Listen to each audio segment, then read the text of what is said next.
do the. Let me know when you're ready. I am ready. Oh, yes. Welcome to the Maximum Gold Show. That was pretty good. My voice was kind of like ready to give out. That will work. Yes, it will. Yes, it will. Well, hello, folks. I didn't want them to see my like fat in the neck reverberate. Oh. I don't think. Hold on a second. We are. Do I have access to the thing now? The store page, you should refresh. Let me just verify, but you should. Let me just make sure. You're an editor. I'm pretty sure you can do it as an editor. Okay, because I've literally. Oh, it nobody says can see pending. us. You have to accept it. Oh, okay. So to say, nobody's seeing us right now because I'm just live on my little private YouTube page. Oh, okay. So I could have stayed on camera then. Yeah. It looks like I'm like taking a dump when I do his voice. You know how some voice actors don't go on camera when they're doing the voices because of how they look? Yeah, because how they have to twerk their face and shit. Oh, yes! I'm taking People are like, oh, I'll never see him in the same light again. Oh my God. Let me see. I'll refresh Facebook. Remember that episode of Seinfeld where she was cleaning naked? And so Jerry's like, yes. He's like, oh, there were folds I wish I never saw. And so he got her back. Like he got used to it. And he gets naked and starts cleaning. And she's like, oh, I don't want to see that. Doesn't one of them cough too? And they're like, the body does things when you cough. That's her. She coughs, and he's telling George, man, when she coughs and the flabs just go everywhere. But then he got used to it and started liking it for some reason. So he gets naked and is vacuuming, and she comes out and she's like, ew. And so she breaks up with him for it. I'm not getting this invite yet. So if you want, we can just record this and then maybe do it live next time. Sure, that's fine. It says you're here though. Like, let me try it again though, real quick. 1 second. We'll try it one more time. Okay. All right, we're gonna try it one more time. Maybe it'll pop up now if we do it. All right, assign page role, Maxon. Not Aaron. Nope. Nope. All right, see if it comes up now. It says pending again. Okay. You might have to close out of your Facebook. Boom. Let me go out of it completely. Back in. Facebook's been weird for like a week anyway, so like I'll get a notification about something in the asylum and it'll look like it's brand new, and then I look at the post and it's like 9 hours ago. Let's see here. Notifications. No, how about invite? Is there some place for invites?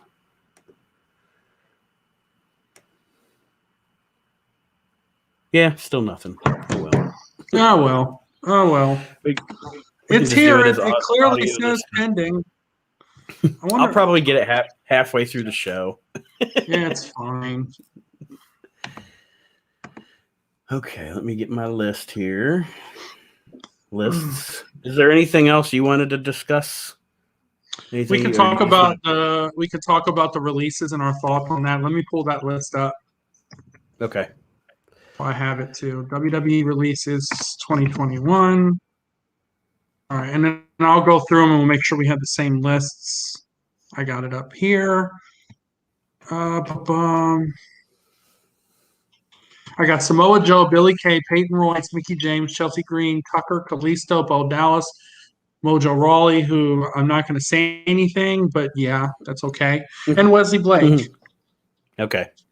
That's what I got. And apparently they're supposed to release some NXT people tomorrow. The big dump of 2021. Okay. Let me go pee and then we'll start.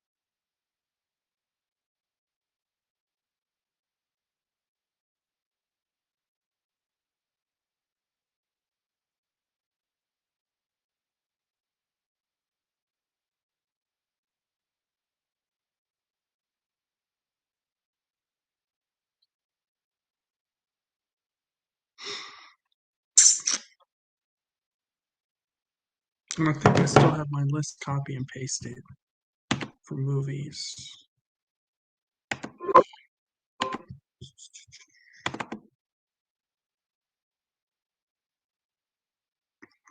File new. I might get some late night, man. I don't know why I'm going to do this again, but I feel like eating again. And all right, I know my list. I don't need to type it. I know my list. Okay. Are you doing yours in order from 5 to 1 or no particular order? I have mine 5 to 1, but yeah, that's just. I'm going to do no order because I think they're all equally as funny. All right, I'll do a 10-second pause. Yeah, make sure you cut out the part about Mojo Rawley. It sucks if anyone loses their job. Mm-hmm. And he started out pretty good, and he actually had a pretty decent heel run when they brought him back as the heel. But they just stopped using him for some reason. Mm-hmm. I don't know. I think honestly, well, I'll do it when we're recording, when we're talking. Hello, everyone, and welcome to the debut edition as WrestleNet Radio and the Asylum present Maximum Gold. I love that name. Nate Maxon here with Mr. David Gold. How we doing out there? I love gold. I'm doing great. Thanks for having me. Yes. Yours was way better. Mine was trash. This is going to be a weekly show that David and I are going to do for WrestleNet Radio and, of course, powered by the Asylum Wrestling Podcast and the Asylum Wrestling Store, where we're just going to get together every week and just shoot the shit, talk about wrestling, talk about movies, TV, whatever we feel like talking about this week. And I'm really looking forward to the show and the radio station. And I don't mean to toot my own horn or try to hog the spotlight here, but just really quick, the way I've been thinking about this is there are 1 million wrestling podcasts out there. 1 million. Everybody. Your goofy neighbor is in his mom's basement right now recording a wrestling podcast. But to my knowledge, WrestleNet Radio is the only 24/7 wrestling talk radio station, and we're going to get that off the ground and thank all of you for supporting us right from the beginning. And I nod like they can see me, like an agreement. Well, it's the whole thing where we're so used to being live on Facebook or whatever, you just assume that people are watching, But I'm really excited about this, David, and working together with you and the Asylum and all of us together. I think it's going to be a big success. Oh, I can't wait to hog people's channels for 8 hours. Like, which show is this? Like, this is the Gold Maximum show. It's not the Maximum Gold show. Damn it. This is the Gold Marathon show. Yeah. I guess to start the show, before we went on the air, we were talking about the releases this week by the WWE, which usually comes around WrestleMania, just after WrestleMania time. They cut the fat, if you will, or what they perceive as cutting the fat. But the biggest surprise to me was Samoa Joe. I really did not see that one coming. I don't think any of us did. And I think the fact that he has done I mean, unless something comes out later on that states that he wanted to get back in the ring and maybe that wasn't the direction that WWE wanted to go, I can understand that. And maybe they agreed to part ways. But other than that, the job that he did doing the commentating and stuff is going to be missed. I think he brought a lot to the table. He has the knowledge of the in ring work. And honestly, if he didn't get injured, I think his push should have been better than it was. I know his matches against Brock Lesnar was pretty great. But I was surprised by a lot of these names, and when we run them down, I'm super shocked. And a lot of deserving people, and nobody wants to lose their job. So I'm going to go on record by saying that anybody who gets released, they had an honor and a privilege to wrestle in a WWE ring. I've never been in a WWE ring. I've been in one ring in my life, other than when I wrestled as a child. In backyard wrestling, which does not count because we didn't know what the hell we were doing. We were just hurting ourselves.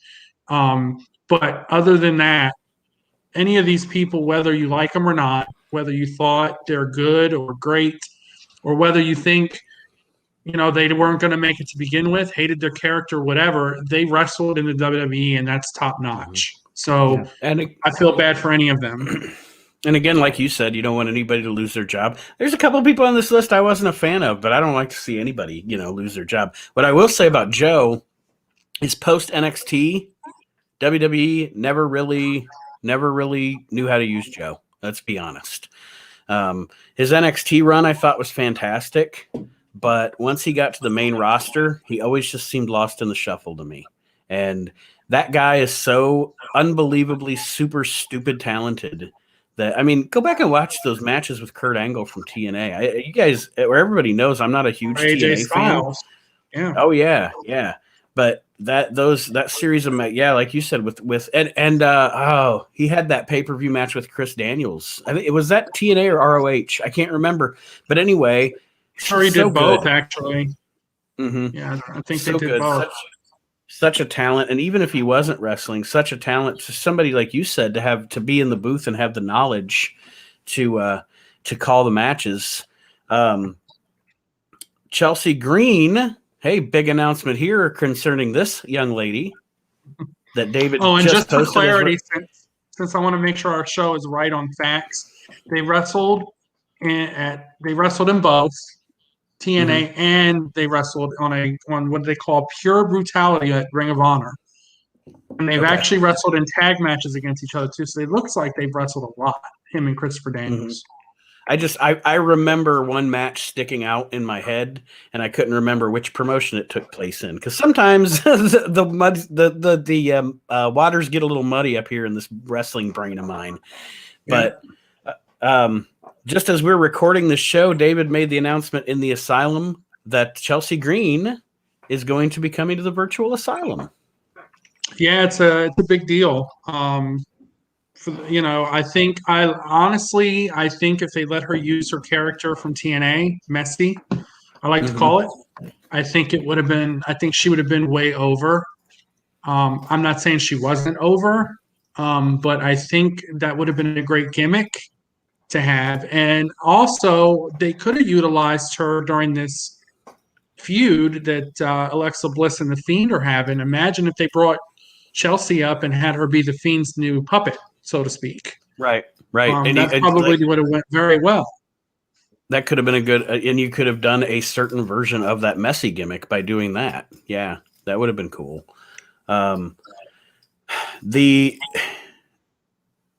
Let me see here. The next one that I have listed is Tucker, another guy that again, I hate to keep pounding the drum here, but another guy that WWE misused. When they first broke up Otis and Tucker, you could have gone in so many different directions with that guy. He's a good looking heel, as far as kind of not a monster, but a big dude that and I'm not saying you could have strapped the rocket to him, but I think he could have been a decent mid-card heel. Instead, their feud lasted like 2 weeks and then they just dropped it. It's twofold. Not only did they break up Heavy Machinery to have Tucker kind of float away after he kind of turned on Otis, but then you took the Money in the Bank away from Otis, and now he's been kind of buried away. I know Mhm. he's been back with Chad Gable and all that, but in my humble opinion, you could have done exactly what you're doing with the Viking Raiders right now. You could have Yeah. had him and Tucker make a comeback and built that tag division. There's nothing wrong. I think they viewed it as we have a lot of tag teams that we feel are built and wrestled the same. And maybe that's why they chose Viking Raiders versus Heavy Machinery, and then they put kind of Otis with Gable. But Tucker was skilled. He was good on the mic. His heel turn, he had some good heel heat, but then 2 weeks Yeah. he didn't build it enough. Like it would have been great Mhm. to honestly, when they gave the Money in the Bank back to the Miz, I'm not saying the Miz didn't deserve it. He's had a great run the last year and a half, but on the other token, imagine had Tucker beat Otis for that Money in the Bank. That would have Right. taken people by surprise. So another surprise release. I think Tucker will be good in the Indies. I think an ROH or a TNA run would be in his future. And I think if Otis ever, comes in the indie circuit, those two should team back up Oh, definitely. Yeah. They for were a good sure. team that didn't, other than if it's the New Day, WWE doesn't let teams stay together long enough anymore, to have that where they're associated with each other and the team is remembered. There's so many teams in the past 15 years that when I say this guy teamed with this guy, you'd say, I don't even remember that, because they put people together for like 3 months and then they break them up. Other than the New Day. I guess they let the Bar stay together for quite some time. The Bar was awesome too. They ruined. Yeah. Can you imagine if they? Right now, they're giving Cesaro and Sheamus some really nice single runs, and I appreciate the hell out of that because they both deserve it. But can you imagine if they gave them that type of tag run together as well? Oh boy, it would have been Right. monumental. So, not to go off on a different, tangent, Hey, but it's our show. We can do what we want over here. Kalisto kind of surprised me on the release list. I did not. That's another one I didn't really see that one coming. Along with Samoa Joe, just because Lucha House Party, Lucha Couch Party. That's us. The Lucha Couch Party. We sit from the couch. Yeah. Yes, it's the sofa plancha. They seem to constantly have those guys on TV, and they always kind of kept them in your mind. So, and I'm wondering if some of these were mutual. I'm sure the story will come out later when they start doing interviews and stuff. But Kalisto kind of surprised me that he's gone. He should have been in a feud for the NXT Cruiserweight title. That would have been some good matches. He was misused. He's been misused for years. One of those you could have had. I'm not saying he would have been as great as Rey Mysterio. That's not what I'm saying. But I think you could have. And I don't know his mic skills. I know Rey has some mic skills, so I don't know what Kalisto's are because they haven't really let him use the mic much. But I see if AEW starts really building a cruiserweight division, that would be a solid pickup for them. I know they have a loaded roster as is, but can you imagine if they had built that cruiserweight, or if TNA X Division, Kalisto would do amazing, and if they in X Division. And I haven't been watching TNA lately, so you can correct me. Is there an X Division anymore? There is. Now, I haven't watched TNA. Well, Majewski always likes to call me the old man screaming at the cloud, which is fine. But I haven't watched TNA since they had a murder happen in the ring. I was like, I'm done. So Yeah, I know as of last I checked, because I do still, I'd like to keep up, so I do still read their TV reports and stuff. I can't remember who the X Division champion is though, but yeah, that title's still around. Man, Austin Aries back in the day. That division was so good. You had Austin Aries, you had Jay Lethal, Low Key. God, just the amount of was James Storm and Rude in the X division at one point? I can't remember, but I think they. I don't think so. I know AJ and Chris Daniels both. AJ and Chris Daniels were like the impetus of the X division, and then what was what was that dude's name? They had Primetime Elix Skipper. That was it. Primetime Elix Skipper. Skipper. Yep, That Skipper guy was good. that guy was amazing. I don't know What was that other happened to guy his who career. came in? What was the other guy who came in with ECW in WWE? D'Angelo. I can't remember his name. Oh, He did the backstabber finisher type deal. yes. Yeah, D'Angelo De Niro. Yeah, he was great in the X division. I mean, TNA. I mean, WWE really missed the ball on him too. Yeah, he was Elijah Burke. He was Elijah Burke in the WWE. And don't get me wrong, I probably was one of the only ones that was a fan of the new blood versus the old blood, had it been done correctly. When they brought the ECW originals back and they had him feuding against them at WrestleMania. But yeah, the X division was awesome. That Kalisto would do great anywhere he goes. I mean, he can go to Lucha too, Lucha Underground, and he'll be fine. Yeah. Bo Dallas, who was suspected to be involved in the Fiend storyline, but I guess not. He was on the list as well. I think Bray just lost some weight. Good for him. Not that he was, fat to begin with. The dude's in good shape, and I've never seen a guy that can crawl like that on his hands and feet like a spider. I think Bo was used properly in NXT, and if I'm not mistaken, he was one of the longest reigning NXT champions, and was used properly, and his debut was amazing. But then after that, it fizzled. And then for whatever reason, they just didn't. I mean, the B team, that was okay. Don't get me wrong. But I think there was a lot of potential with Bo. I think they could have even done a new Wyatt family with Bo. Yeah. Let him grow his beard. He was already bulking up. You could see he was getting a little bigger when he was in the B team. He was putting on some more muscle. Not that he needed to. I mean, you could have kept him the same size. I mean, Daniel Bryan was in the Wyatt family for all of one night. But I think that was a waste, and I hope to see Bo in the future. But I just don't know what gimmick he would do. And to what you said, in NXT, in those early fledgling days of NXT when it first became a brand, he was he the first NXT champion? I can't remember. But what I do remember is his gimmick was super over, even to the point where it was so cool, the audience participation, they would turn their back on him. Like the whole audience would turn their back to him when he came out to start his match and everything. Like he had that audience in the palm of his hand with his gimmick. And it's so funny because you go through a lot of these people and you say, oh, in NXT, they were used properly, and then they came to the main roster, and not so much. That's why I don't ever want Adam Cole to go to the main roster, ever, until Vince is dead. Because I just don't have faith that if he went to the main roster, he would be used properly. Never went. He's my favorite wrestler in the world right now, and I just don't want him to get Nakamura'd, honestly. That's a little harsh. I'd say Vince retires. Okay, yeah, all right. Vince retires. Or Vince steps down. I like Vince, but I don't like him. I guess I should say that was a compliment because I don't think Vince McMahon's ever going to retire.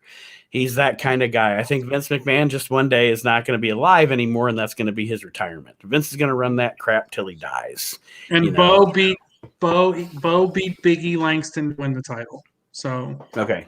And he won the belt, and they I guess the fans were starting to get a little anxious because he was he had the belt because he won the belt on June 12th, and he didn't lose it again until February to Neville.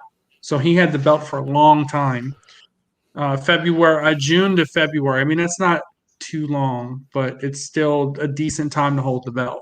So, and like I said, I remember him having great heel heat. And now that you mentioned Big E, I remember them feuding over the title when it all first started. So, definitely, I think a loss for WWE there, and definitely will be a gain for another promotion. Wesley Blake. I think Wesley Blake is super, super underrated. Like some of those matches he was having in the cruiserweight division late last or late, not late last year, late 2019, because there was still an audience at the time. So it would have been 2019. Man, he was tearing down the house with Neville for the cruiserweight title. Good God. Get your hands on this guy, AEW, because him and Pac can give you some really good matches. Well, let's not forget his tag run with Murphy. Buddy Murphy, yeah. Yeah, that was awesome. And then his stuff with Steve Cutler was good. The Forgotten Sons was good. I mean, it's just I just don't think he wasn't given the opportunity that he should have been given. It's just as simple as that. I mean, this whole list we can go through and say the same thing: not used, not used, not used. But I guess also if we were talent coordinators, bookers / writers, it would be hard to utilize such a large roster. I get that. Yeah, but and that is true. But and one thing where I will say is WWE has how many brands? I mean, and I get what you're saying too. You know, it's just like WCW. WCW had at one point like 250 wrestlers under contract, but they were only featuring 60 of them on TV. You know, so you get to a point where it's like, well, I can't. You're going to need to start cleaning toilets or something because I can't justify your salary at this. All right, your gimmick is cleaning toilets. Your gimmick is building sinks. Right, you get to be part of the ring crew. There you go. You're the. Hey, I would build rings if I could. I would build me some rings. So, for sure. The an act that I was not a fan of, but again, like we say, we don't want anybody to lose their job. It's sad. I was not a big fan of the Iconics, but I think both of them are on the list too, right? Yeah, Billy Kay and Peyton Royce. What a first, not first, but long. I think they had the tag belts almost probably not as long now as Jackson Baszler.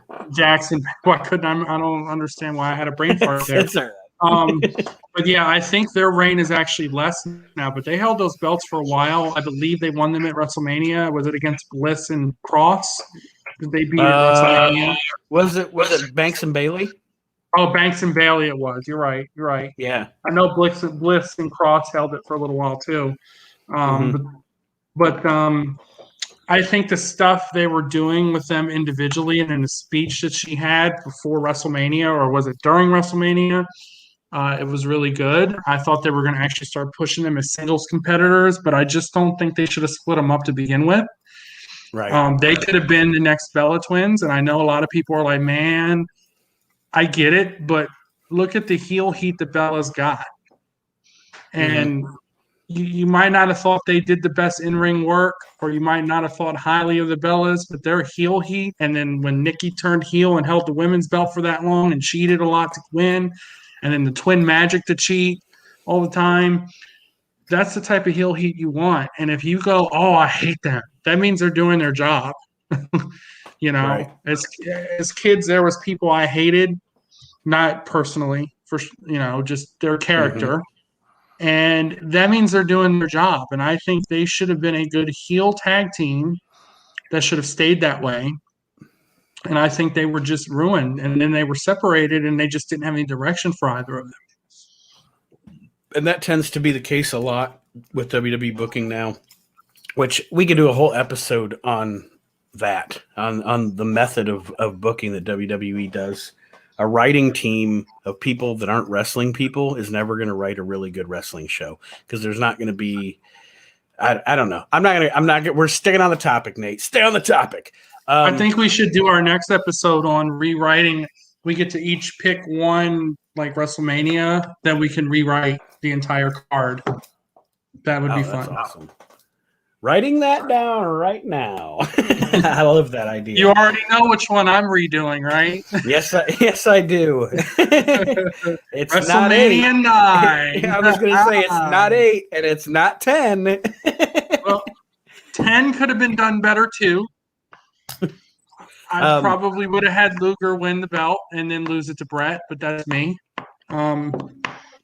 I think at that point, the shine came off of Luger. Vince didn't see him as a star anymore. Like when I watch that whole period in chronological order, you can kind of tell after Survivor Series 93, it was like all of a sudden Vince didn't have that twinkle in his eye for Lex Luger anymore. You know, he's like, I that's all think right. they should have given him his life, though. I think they should have given him his moment and given him the belt, even if it was for 3 hours or 2 hours, however many hours it was before the main event.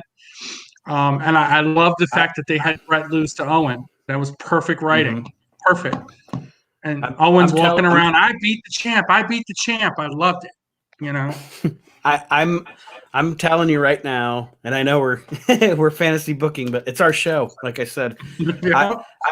my favorite Lex Luger is the Lex Luger in WCW in 1990 and 1991 when he was the heel Lex Luger with Harley Race and blah blah blah.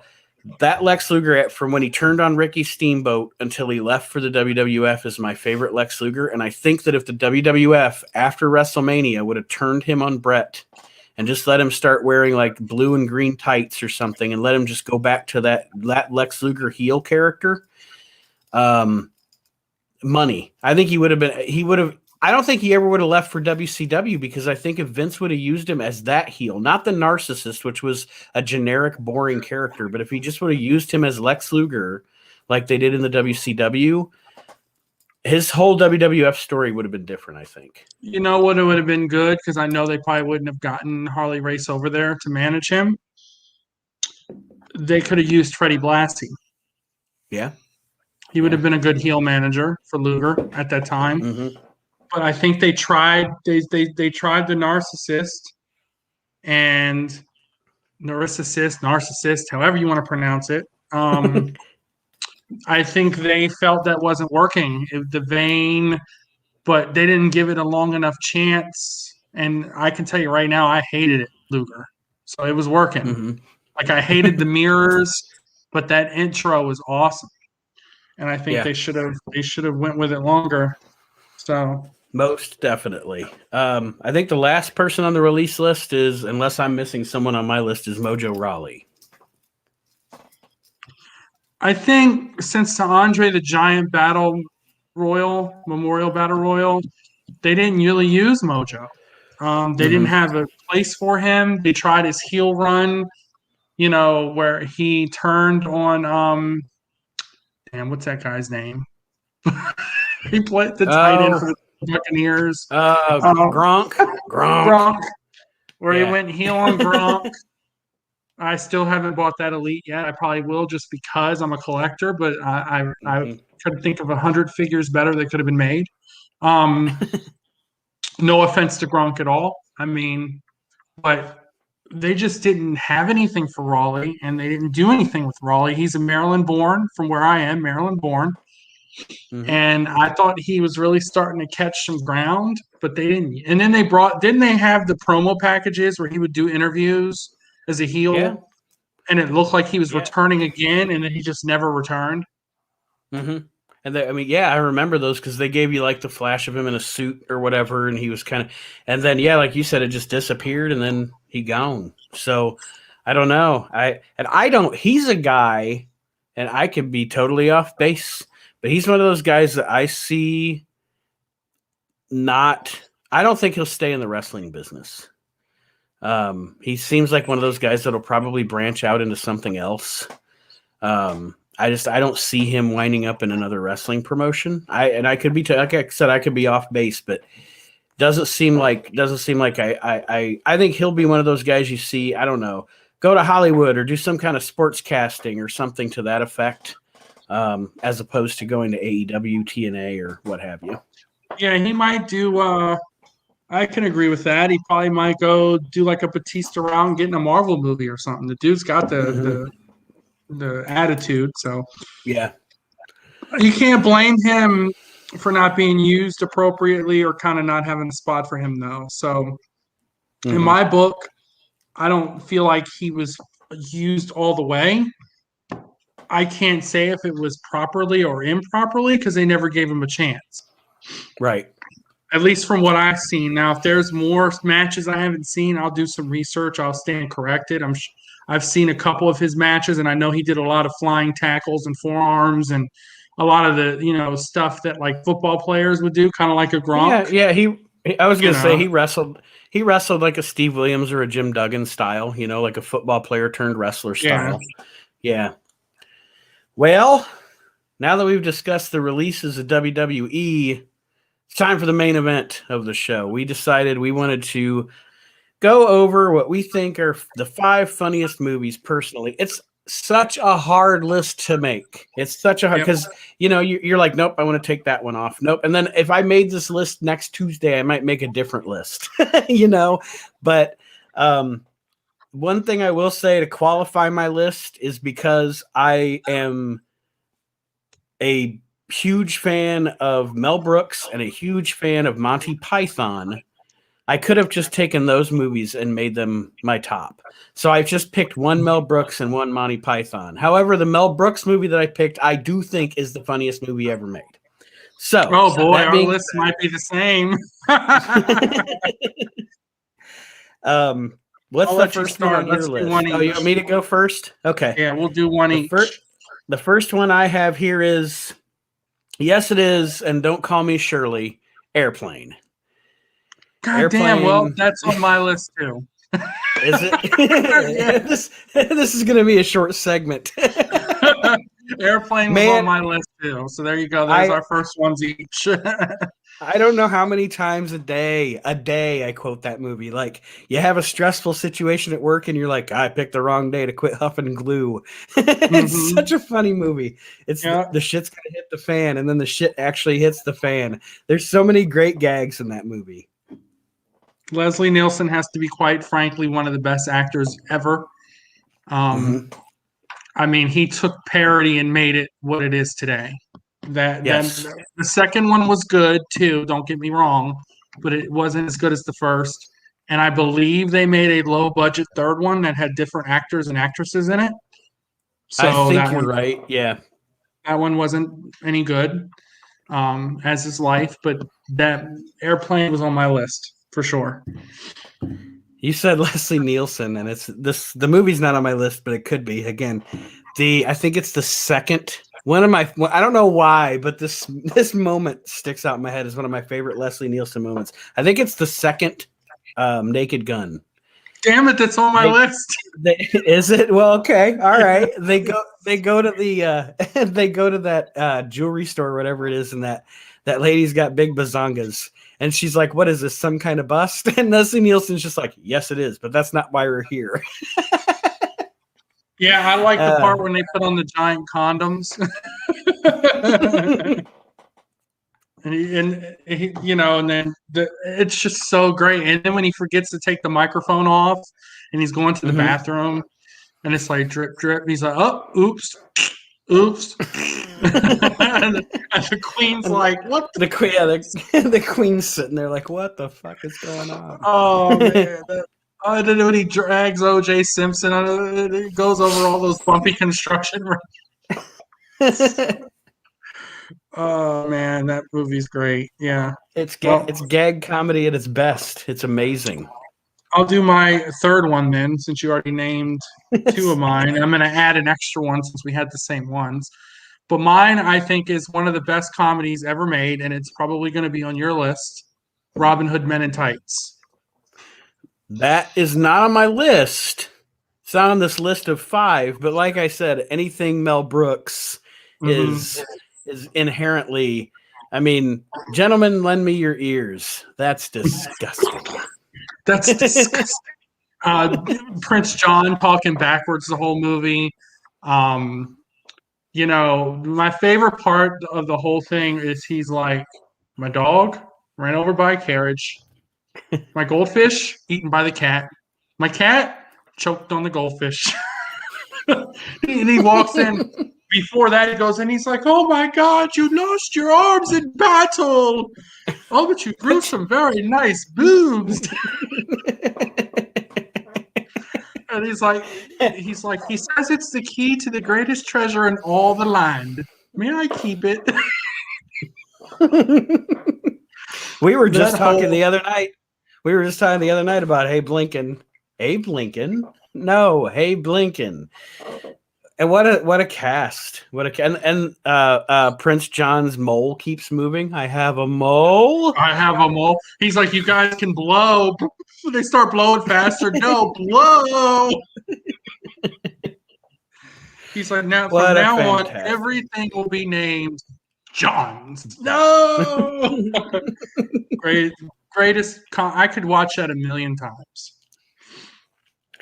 I guess I'll just go with my number one since we're talking about Mel Brooks, because this is one that I could watch all day, every day. And To I me, bet this one was on my list too. the funniest movie ever made is Blazing Saddles. Okay, good. You didn't pick the other one on my list. All right, cool. Blazing Saddles to me is the funniest movie ever made for a few reasons. First of all, damn, is it funny? But secondly, I hate stupid, racist, ignorant people. Yep. And this entire movie is a commentary on stupid, arrogant, racist, and ignorant racist people. And as a matter of fact, I don't know if a lot of people know this, but every joke about black people in that movie was written by Richard Pryor. And every joke about white people in that movie was written by Mel Brooks, because they wanted to bring out the idea of essentially the movie's hilarious, but it's a social commentary. And I love the moment when Gene Wilder wakes up in the jail cell, and he's like, the sheriff goes, "Are we awake?" And he goes, "Are we black?" And he's like, "We are black. We are awake and very confused." And yeah, there's just so many great lines in that movie. And again, it's not just a comedy, it's a commentary, and it's poking fun at stupid, ignorant people. Anyway, but yeah, funniest movie to me ever made. And I wanted to bring it up while we were talking about Mel Brooks movies, because we could also talk about Young Frankenstein. That's on my list. But I'll skip that one for now. I'm going to go to my next one, which is Don't Be a Menace to South Central, I Drinking Juice in the Hood. Oh, what a great movie. What a great movie. Wayans Brothers, one of the best parodies ever made. I think they're making fun of Great White Hope. They're making fun of, I can't remember all the movies, but they're just making fun of they're just making jokes out of all of it. And unfortunately, some of these movies, we get it. For anybody that listens, I do understand that a lot of them might have some undertones in them that would not survive today. Don't Be a Menace to South Central by Drinking Juice in the Hood has a lot of it. Blazing Saddles does too. Blazing Saddles has a ton of it, and I get it. But we're just talking, like he said, it's making fun of racist people in Blazing Saddles, and which they should be made fun of, because no one should judge anybody like that. And secondly, Don't Be a Menace makes fun of it's kind of like a Dave Chappelle movie, which makes fun of everyone. Yeah. Well, and I guess I won't sugarcoat it. I think that the sanitation, and you know what? I'll tell you what. Most comedians would say this. Dave Chappelle has said this. The political correctness and the sanitation that has gone on the past 20 years doesn't allow for comedy anymore, because comedy is a social commentary. You can't, if you stifle comedy, you're stifling art, to social justice warriors that would say they're doing something positive as far as comedy goes. If you literally were like this back then, Dave Chappelle wouldn't have had a career. Eddie Murphy wouldn't have had a career. George Carlin wouldn't have had a career. It's not just, you see what I'm saying? Like it affects everybody. And comedy especially needs to not have chains on it, but because I'll be honest with you, I couldn't even say that there's been a comedy movie made in the past 10 years that would touch my top 50 comedy movies. Yeah. And I think, and I get not going off on a tangent. I get getting rid of some of the stuff like Pepe Le Pew and Speedy Gonzalez and the list could go on. I get those. Those need to go. Like Dave Chappelle did a skit on his show about the Warner Brothers frog. It was hilarious. I get why they got rid of the Warner Brothers frog. I get all of that. That needs to go. That wasn't done as a social commentary. That wasn't done as poking fun at ignorant people who are making stupid judgments or doing stupid things that shouldn't have been done, or mistreating people for the race and how they are and the color of their skin and their beliefs and all that. What we're speaking of is just jokes like Dave Chappelle used to make on his show. Even his stuff wouldn't fly today, unfortunately, and I get that. But what was your next movie? My next movie. Oh, I got to hear myself. My next movie was Raising Arizona.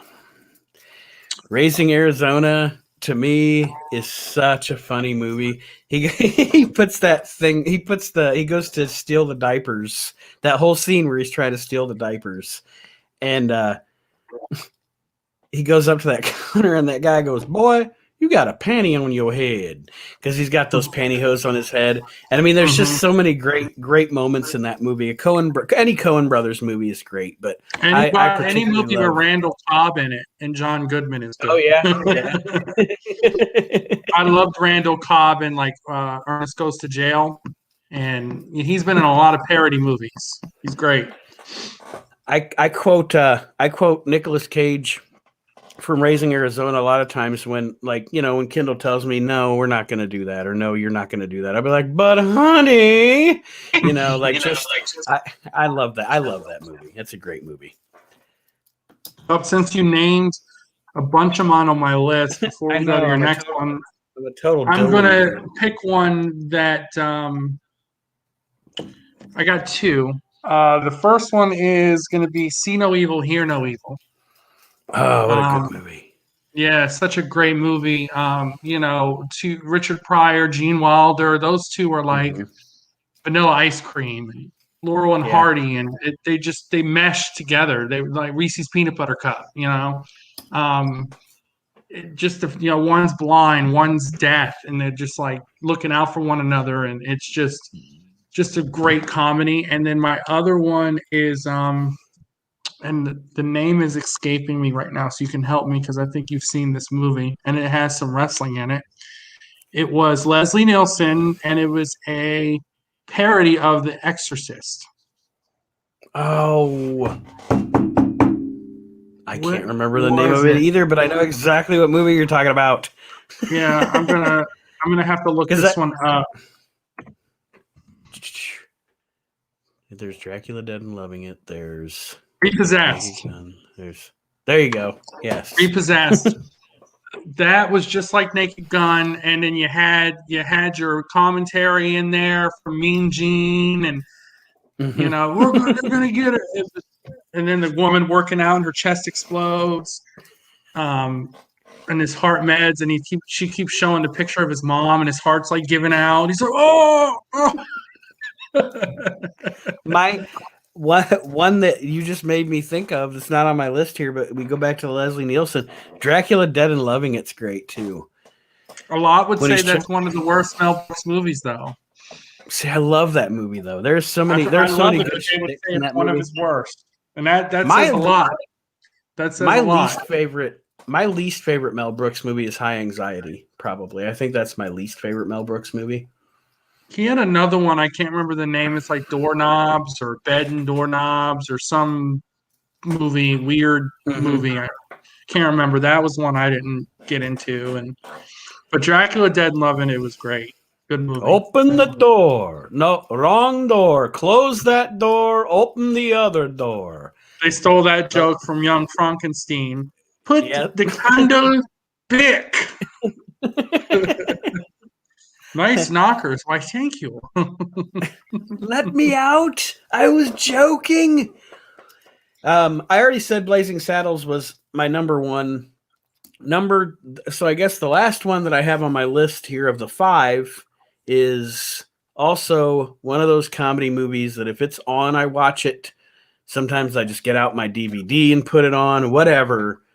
I can watch it anytime. It's Planes, Trains, and Automobiles. Oh, that's all. That's a good one. Steve Martin and John Candy. And then I like to say Tommy Boy is Planes, Trains, and Automobiles' little son, because Tommy Boy is essentially the same formula as Planes, Trains, and Automobiles, and just as funny. But man, Planes, Trains, and Automobiles, John Candy, Steve Martin at his best. So many great, funny scenes in that movie. And Steve Martin's scene in the movie with the car rental thing. I want my effing car right effing now. And Well, when you said Steve Martin and John Candy, I haven't seen very many bad movies with Steve Martin and John Candy in them. So no, they're always funny. Always.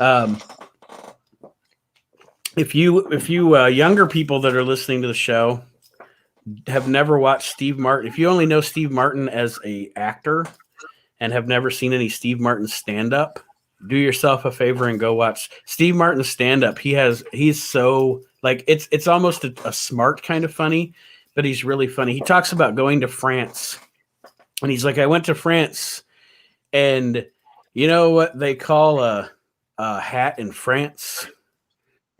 And What's he's like, it's like a beret. They got a word over there for everything. It's such a funny joke. Like, of course they do. There's just not very many bad Mel Brooks films, and that's why Dave Chappelle was in Robin Hood Men in Tights and worked with him, because Dave Chappelle's comedy is a lot like Mel Brooks, where they make fun of people. I mean, you could say the same about History of the World Part 1. They made fun of a lot of stupid people. They made fun of the Holocaust, not to make fun of the people that went through it, but to show how stupid the Germans were, and how they treated people for their beliefs and stuff like that. And I think, like I said, there hasn't been very many. I mean, there's been some good comedies, don't get me wrong, but nothing like they used to be. Comedy is a dying art. The stifling of language, the stifling of speech is stifling comedy. And I'm not saying the stifling of hate speech. I'm saying the overreach of those people, where that, yes, I want you to shut Nazis up. But after that, can we all just agree that sometimes things are just allowed to be funny? If a lot of people, there are a lot of people that cannot watch the show Solar Opposites or Rick and Morty. Have you seen Solar Opposites? I actually went, when you mentioned it the last time we were talking, I actually have it in my queue on Hulu. I haven't watched it yet. But, if you watch it, you'll understand what the hell I'm talking about, because it's a lot like how Family Guy was. And it's like a mixture of Family Guy and South Park meets Rick and Morty, but more TVMA. Like, they don't blur out the curse words, nothing. Now, there is no, and I agree with this, there is no racist jokes. There is no making fun of, things that shouldn't be made fun of. But there's a lot of adult humor that people would have a problem with still. But it's a good show if you like adult humor. So go watch it, because I suggest it. And if you like Rick and Morty, this is more of an adult Rick and Morty. And here's the beauty of it. If David says, go watch Solar Opposites, and you sit down and you turn it on, and 5 minutes in, you say, that's not for me, guess what? There are 20 streaming platforms that each have 16,000 things you can watch on it. Just don't watch it. Let the rest of us enjoy what we want to enjoy. Leave us alone and go watch something else. I'm just saying, I'm just leave me alone and let me watch what I want to watch. Let me enjoy what I want to enjoy. And you do you, and we'll do us. You know what surprises me that's not on your list? What's that? Tommy Boy. Tommy Boy, I almost count Tommy Boy, like I said, as Planes, Trains, and Automobiles' little baby. Like and you know what? There's a movie here I didn't mention that was on my list. I don't know how we skipped over it. Monty Python's Life of Brian. Oh, I like The Holy Grail better, but they're both good.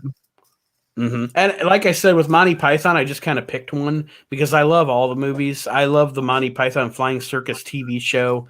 Monty Python Yeah, sometimes the TV show at times will have British humor that I don't get because obviously I wasn't a kid in Britain in the 70s. But I mean, other that's than the that, same thing with The Office over there too. Yeah, you're like, yeah, what?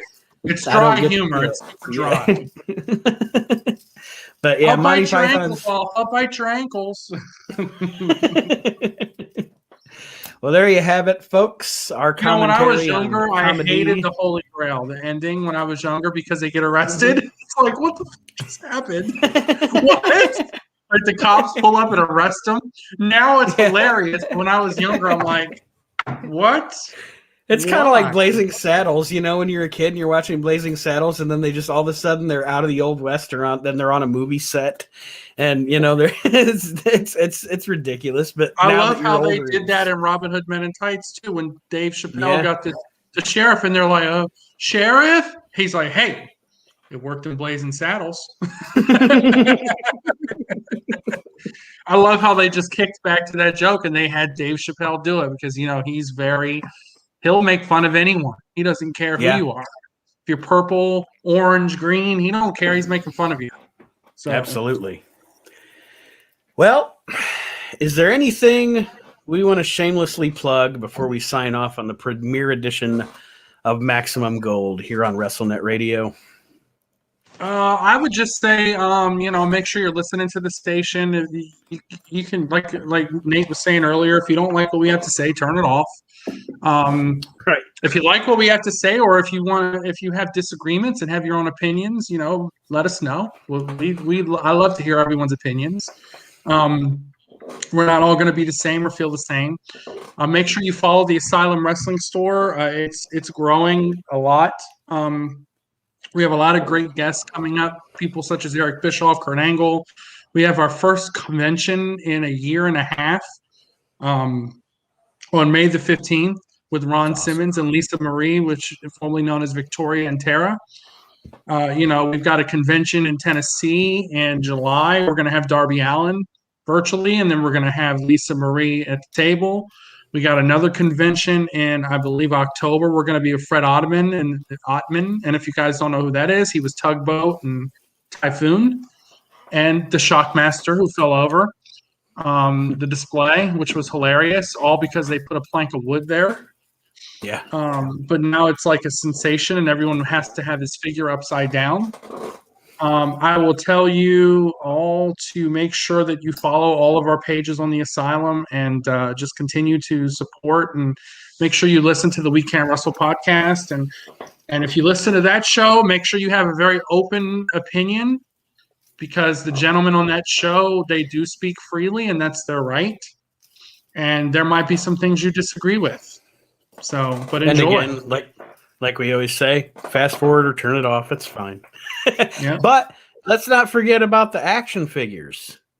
I wanted to bring up the action figures, the Asylum Wrestling Store, and is it Cella?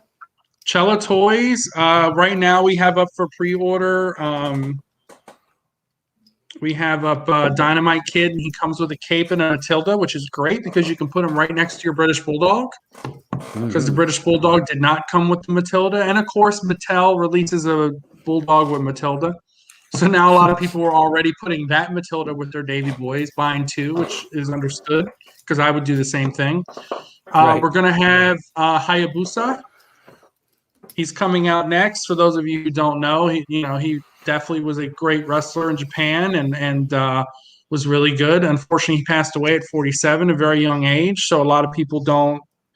He's not as over as nowadays as he would have been had he continued his career or still been around. I think he would have. I think he would have been a key member of ECW if he would have lived longer. Yeah, and then we have I can't. I've had brain farts this whole show. I am okay. That's cool because I am so excited. I am so excited because I love Japanese women's wrestling from the 80s and 90s. Bull Nakano. I am jacked about a Bull Nakano figure. She's going to be the first. The first. They didn't make a Hasbro diva or female or woman like Elizabeth or Sherry like they should have. They didn't make a retro of any of the nowadays characters or past. And this will be, as far as I know, unless others have made it, or unless Zombie Toys is going to make it, this will be the first female retro Hasbro. I think you're And right. she held the WWF women's belt. If Mhm. you want to say politically correct, everyone calls it WWE now, but I like to call it what it was. It was WWF. She put over Alundra Blaze, Yeah. for those of us that don't know, who is also known as Medusa, who we also will have on the Asylum June 19th for a signing. So I'm excited too. I think it's going to be great. And I can't wait. And I hope it sells out like crazy as soon as we put it up. Yep, I'm getting one of those definitely. When I saw the picture, I was like, "Oh, I'm so excited." Well, David, I want to thank you for joining me on our premiere show. And apparently, next week we're going to be fantasy booking some WrestleManias. So that next week's show, you might want to pack a lunch, folks. It might be a little longer. But I want to thank everybody for joining us on the debut edition of Maximum Gold. I'm going to trip over that name. Maximum Gold, as I'm trying to be a broadcaster, and serious and stuff. Maximum Gold. We will see you next week, everybody. And as David said, continue to support our pages, our stations, our podcasts as we grow. And we are so excited to have